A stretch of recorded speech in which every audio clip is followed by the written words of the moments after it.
여러분 반갑습니다. 저는 여러분 기도해 주셔서 휴스턴 텍사스에 와서 목회자 컨퍼런스를 가지고 있습니다.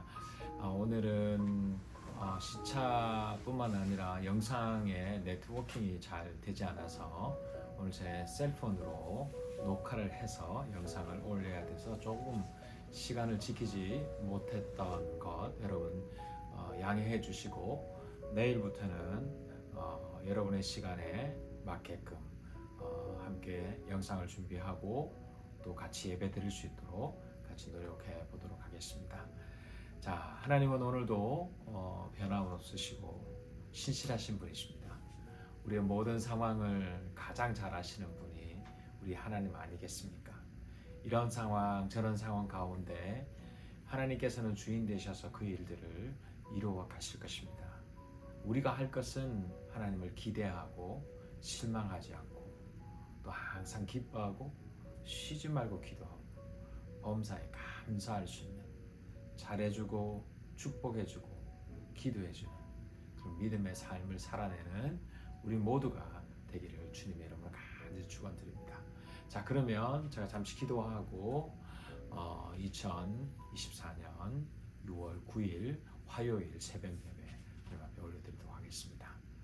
살아계신 하나님 감사합니다. 오늘도 우리에게 믿음의 자리에 불러주셔서 감사합니다. 오늘도 말씀으로 주님이 이루어 가실 그 자리에 우뚝 서기를 원합니다.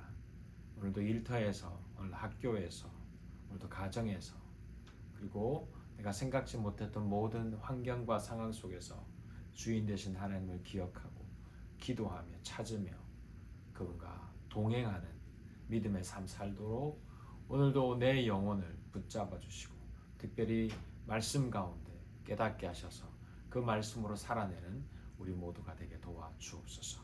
살아계신 예수님 이름으로 기도하옵나이다. 아멘. 자, 오늘 말씀은요 우리가 잘 알고 있는 말씀입니다. 열왕기상 3장 1절부터 9절까지 말씀입니다. 열왕기상 3장 1절부터 9절까지 제가 여러분에게 읽어 드리도록 하겠습니다. 열왕기상 3장 1절. 솔로몬은 이집트 왕 바로와 혼인 관계를 맺고 바로의 딸을 아내로 맞았다. 그리고 그는 자신과 집과 주님의 성전과 예루살렘 성벽의 건축을 모두 끝낼 때까지 그 아내를 다윗성에 있게 하였다. 주님께 예배드릴 성전이 그때까지도 건축되지 않았으므로 백성은 그때까지 여러 곳에 있는 산당에서 제사를 드렸다.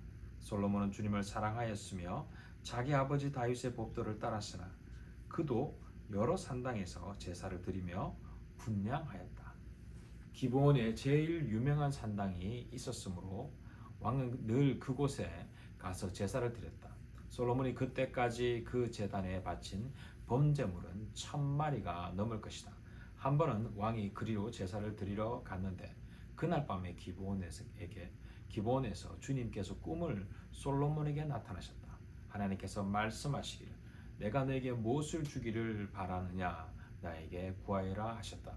솔로몬이 대답하였다. 주님께서는 주님의 종이요 나의 아버지인 다윗이 진실과 공의와 정직한 마음으로 주님을 모시고 살았다고 해서 큰 은혜를 베풀어 주시고 또 그 큰 은혜를 그를 지켜 주셔서 오늘과 같이 이렇게 그 보좌에 앉을 아들까지 주셨습니다.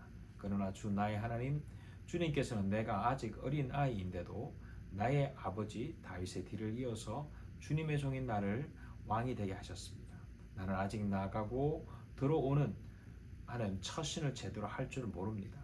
주님의 종은 주님께서 선택하신 백성 곧 그 수를 셀 수 없고 계산할 수도 없을 만큼 큰 백성 가운데 하나일 뿐입니다. 그러므로 주님의 종에게 지혜로운 마음을 주셔서 주님의 백성을 재판하고 선과 악을 분별할 수 있게 해주시기를 바랍니다. 이렇게 많은 주님의 백성을 누가 재판할 수 있겠습니까? 10절입니다. 주님께서 솔로몬이 이렇게 청한 것이 마음에 드셨다. 그러므로 하나님께서 그에게 말씀하셨다. 내가 스스로 생각하여 오래 사는 것이나 부유한 것이나 원수 갚는 것을 요구하지 아니하고 다만 재판하는 데 듣고서 무엇이 옳은지 분별하는 능력을 요구하였으므로 이제 나는 내 말대로 내게 지혜롭고 총명한 마음을 준다. 너와 같은 사람이 너보다 앞에도 없었고 내 뒤에도 없을 것이다. 나는 또한 내가 달라고 하지 아니하는 부귀와 영화도 모두 내게 주겠다. 내 일생 동안 왕 가운데서 너와 견줄 만한 사람이 없을 것이다. 그리고 내 아버지 다윗이 한 것과 같이 내가 나의 길을 걸으며 내 법도와 명령을 지키면 내가 오래 살도록 해주겠다. 솔로몬이 깨어나서 보니 꿈이었다. 그는 곧바로 예루살렘으로 가서 주님의 언약궤 앞에 서서 번제와 화목제를 드리고 모든 신하에게 잔치도 베풀어 주었다. 아멘. 이 이야기는 우리가 잘 알고 있는 이야기입니다. 그러나 아직 성경적인 배경이 없는 형제 자매들은 처음 보는 이야기일 수 있습니다. 그러나 솔로몬 하면 지혜의 왕이다라는 것을 상식으로 알고 있는 분들이 계시지요. 솔로몬이 왜 지혜로웠을까? 이미 지난 어제도 그렇고 지난주도 그렇고 계속 솔로몬이 지혜롭게 위기를 대처하고 그 지혜는 어디서 온다? 주님을 경외하는. 그래서 그 마음속에 역사하시는 성령의 지혜로 그 문제 하나하나를 풀어갔다라고 이야기했습니다. 그 지혜가 오늘도 여기에서 나오는데 많은 사람들은 부귀와 영화를 요구하지만 솔로몬은 이 많은 사람들을 어떻게 판단하고 그리고 결정하고 도울 것인가, 그래서 그 지혜를 요구했다라는 겁니다. 잠언서에 보면 우리가 잘 알고 있는 말씀이 있습니다. 여호와를 경외하는 것이 지혜의 근본이다라고 말합니다. 시편에 여러분 2, 3주 전에 우리가 시편 묵상을 같이 했잖아요. 시편에 세상은 지혜를 간구하나 참된 지혜자는 여호와를 찾는 사람이다라고 말합니다. 다시 말해서 여러분, 우리가 세상의 지혜, 하나님의 지혜, 교회의 지혜라고 하지만 분명한 그림을 우리가 가져야 될 것은 이 세상의 주인은 하나님이시라는 겁니다. 우리가 일을 하고 공부를 하고 사업을 하고 사람을 만나고 하는 모든 과정들에 있어서 그 모든 것이 하나님 손에 있다라는 겁니다. 그렇다면 내 삶의 지혜가 나로부터 나오는 것이 아니라 이 세상의 지혜 되시고 주인 되신 하나님으로부터 나올 때 그것이 참된 지혜가 된다라는 것입니다.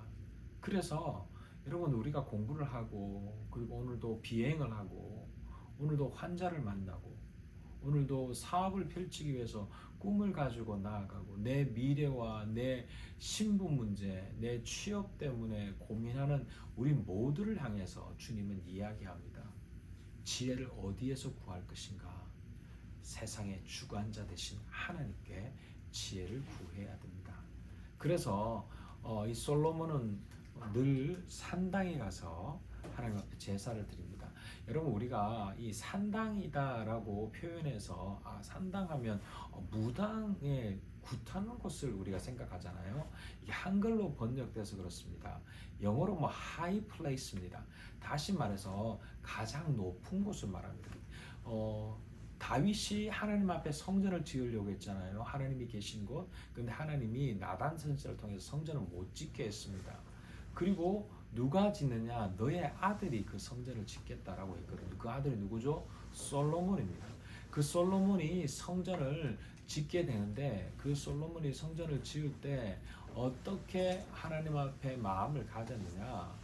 하나님이 원하시는, 하나님이 계시는 곳, 가장 높은 곳, 가장 하이 플레이스, 그런 생각입니다. 그래서 다윗도 그렇고 여러 믿음의 사람들이 산당에서 하나님께 제사를 드렸다라는 것은 가장 높은 것, 하나님이 가장 높은 곳에 계시니까 인간이 도달할 수 있는 가장 하이 플레이스에 제단을 쌓아서 그곳에다가 번제물을 드리고 제사를 드렸다라는 겁니다. 무당이 있고 하는 그런 것이 아니다라는 것을 생각해 보시면 됩니다. 그 산당에서, 기브온 산당에서, 아주 유명한 산당이죠. 그곳에서 1000마리의 제사를 하나님께 드립니다. 1000번의 제사라는 건 어마어마한 어떤 일이죠. 어떻게 한 마리의 소를 잡을 때 생각해 봅시다. 그 소를 죽여야 되죠. 각을 떠야 되죠. 피를 발라내야 되죠. 그리고 내장을 다 도려내야 되죠. 그 피비린내 나고 그리고 냄새 얼마나 크겠습니까? 근데 그거를 1000마리나 드렸다라는 겁니다. 이거는 대단한 정성이 아니고는, 대단한 마음이 아니고는 불가능한 일입니다. 그 일을 수행하기 위한 제사장들도 얼마나 곤욕스러웠겠습니까? 그런데 중요한 것은 하나님께서 제사를 원하는 것이 아니라 그의 마음을 원한다고 했지 않습니까? 아마 솔로몬은 마음을 다해서 하나님 앞에 1000번의 제사를 드렸습니다. 그랬더니 그에게 꿈에 나타납니다. 그리고 네가 원하는 게 뭐냐? 라고 했을 때 저는 지혜를 원합니다. 라고 꿈속에서 하나님 앞에 그렇게 고백했다라는 겁니다. 그러한 마음을 가진 솔로몬을 하나님은 얼마나 좋아하시겠습니까? 나는 지혜를 원합니다. 그 지혜란 지혜를 만드시고 창조하신 하나님을 원한다라는 것이겠죠. 여러분, 이런 솔로몬의 이런 삶들이 어디에서 나올까를 여러분 생각해 봐야 됩니다. 그 말씀을 6절로 귀결해서 결론을 내릴게요. 그게 가장 아버지, 어머니, 할아버지, 할머니, 믿음의 조상들의 모습을 통해서 우리 아이들에게 전달되는 겁니다. 그래서 제가 주일마다 올리브 블레싱이라는 것을 하죠. 부모님의 손에, 우리 할아버지의 손에 아이들이 축복을 받습니다. 하나님, 이 자녀가 말씀 가운데 하나님의 능력으로 살게 하시고 세상의 권위가 아닌 하나님의 권위로, 그리고 세상의 지혜가 아닌 하나님의 지혜로 이 아이들이 자라게 해주십시오 라고 축복하지 않습니까? 여러분 6절 한번 보십시오. 솔로몬이 뭐라고 고백하냐면, 솔로몬이 대답하였다. 그 5절 뒤에서 볼게요. 내가 너에게 무엇을 주기를 바라느냐, 나에게 구하라. 하나님이 솔로몬에게 나타냈거든요. 그랬을 때 솔로몬이 대답했다. 주님께서는 주님의 종이요 나의 아버지인 다윗이 진실과 공의와 정직한 마음으로 주님을 모시고 살았다고 해서 큰 은혜를 베풀어 주시고, 또 그 큰 은혜를 큰 은혜로 그를 지켜 주셔서 오늘과 같이 이렇게 그 보좌에 앉을 아들까지 주셨습니다. 여러분, 이 포인트가 중요합니다. 아들 된 솔로몬이 그의 아버지를 봤을 때 하나님 앞에 어떻게 했냐면 진실했고요. 그리고 공의로웠고요. 정직한 마음으로 주님을 모시고 살았다라는 겁니다. 하나님 앞에서 공의와 정직과 성실한 마음으로, 이건 개역 성경입니다. 버전인데, 공의와 정직과 성실한 마음. 누구 앞에서? 하나님 앞에서입니다. 그렇게 아버지가 살았기 때문에 아들도 보게 되는 겁니다. 그렇게 하나님 앞에 제사를 드렸기 때문에 솔로몬이 그렇게 배운 겁니다. 여러분, 자녀들이 그냥 생뚱맞게 만들어지는 게 아닙니다. 우리 청년들 아직 결혼하지 않았잖아요. 그냥 이렇게 하고 내 자녀가 어떻게 될 것이 고민할 필요도 없다고 생각하자면 지금부터 고민하셔야 됩니다. 여러분 자녀가 영적으로 성장하고 세상에서 쓰임받고 하나님 앞에 사랑받기 위해서는 여러분이 하나님 앞에서 공의와 정직과 성실한 마음으로 주님 앞에 섬겨야 된다는 겁니다. 그리고 지금 자녀를 두고 있는 우리 부모님들, 할아버지, 할머님들, 하나님 앞에서 공의로운 것이 무엇인지, 정직한 것이 무엇인지, 성실한 마음이 무엇인지를 생각하면서 행동하고 말하셔야 됩니다. 그게 필요합니다. 그렇게 살아냈던 내 아버지, 내 어머니, 그렇게 살아냈던 내 할아버지, 내 할머니를 보고 내 자녀가, 내 손주가 그렇게 변화된다라는 것이죠. 그렇게 지혜로운 강구를 했을 때 하나님은 솔로몬에게 지혜만 주신 것이 아닙니다. 부귀와 영환을 주었습니다. 이 12절에 이제 내가 나는 내 말대로 내게 지혜롭고 총명한 마음을 준다. 너와 같은 사람이 나보다 앞에도 없었고 내 뒤에도 없을 것이다. 나는 또한 내가 달라고 하지 아니하는 부귀와 영화도 모두 너에게 주겠다라고 말합니다. 여러분, 이게 얼마나 놀라운 하나님의 축복입니까? 그거 그냥 얻어지는 것 아닙니다. 아빠 된 나, 엄마 된 나, 할아버지 된 나, 할머니 된 내가 하나님 앞에서 공의롭고 무엇이 righteousness인지 정직하고 대충 넘기고 뭐 거짓말 잘하고 그래 갖고는 안 되는 겁니다. 성실하고 게으르면 안 됩니다. 공의와 정직과 성실한 마음, 이거 좀 기억했으면 좋겠어요. 저도 그거 하려고 노력합니다. 죄송하지만 뭐 시차가 달라지는 휴스턴 땅에 오고 또 하루 종일 이동했고 어제 저녁부터 낮부터 컨퍼런스가 진행됐기 때문에 새벽에 일어나서 이걸 준비한다라는 거 쉽지 않습니다. 그리고 네트워크가 안 되니까 편기가 좋잖아요. 네트워크가 안 되니까 이번 주 컨퍼런스 기간은 새벽기도 쉬겠습니다. 그렇게 하고 싶지 않습니다. 저는 공의, 하나님이 공의가 무엇인지, 정직이 무엇인지, 성실함이 무엇인지 우리 성도님들에게 함께 보여주고 싶습니다. 그래서 제가 어떠한 상황이 되더라도 저는 라이브 새벽 예배 놓치지 않으려고 합니다. 만약에 안 되면 제 핸드폰으로 지금 녹화하고 있거든요. 녹화해서 올리면 2-3시간 후에 올라가겠지만 그래서라도 여러분과 함께 교통하고 싶습니다. 오늘 정말 중요한 말씀인데 전 신혼부부나 아기들을 출산한 돌예배 때 꼭 이 말씀을 전합니다. 부모님, 공의와 정직과 성실한 마음을 하나님 앞에서 행하십시오. 그럴 때 여러분이 자손이 그것을 보고 배울 겁니다. 라고 이야기해 줍니다. 우리 사랑하는 청년들은 아직 결혼에 대해서 꿈을 꾸고 있지 자녀에 대한 어떤 양육에 대해서 생각을 못 하시는데 이 열왕기상 3장 말씀 3장 8절 3장 6절부터 나오는 이 말씀을 꼭 기억하기를 바랍니다. 그것이 내가 이 세상을 살아가는 지혜이며 이 세상을 살아가는 하나님의 뜻이라는 사실을 기억할 수 있기를 바랍니다. 자, 오늘 그런 마음으로 또 말씀을 같이 나눴습니다. 여러분, 오늘도 승리하시고요. 주님 앞에서 공의와 정직과 성실한 마음, 오늘도 내가 비행하며 오늘도 내가 사람을 만나고 오늘도 선생님을 만나고 오늘도 내가 진급하고 사회에 그리고 회사의 직장 동료들을 만나고 그리고 환자들을 만나면서 공의와 정직과 성실한 마음으로 살아내는 우리 모두가 되기를 주님의 이름으로 간절히 축복드립니다. 기도하겠습니다. 하나님 감사합니다. 오늘도 우리에게 이 믿음의 자리에 섭니다. 주여 우리를 주님 앞에서 공의롭고 정직하고 성실한 마음으로 살 수 있도록 도와주옵소서.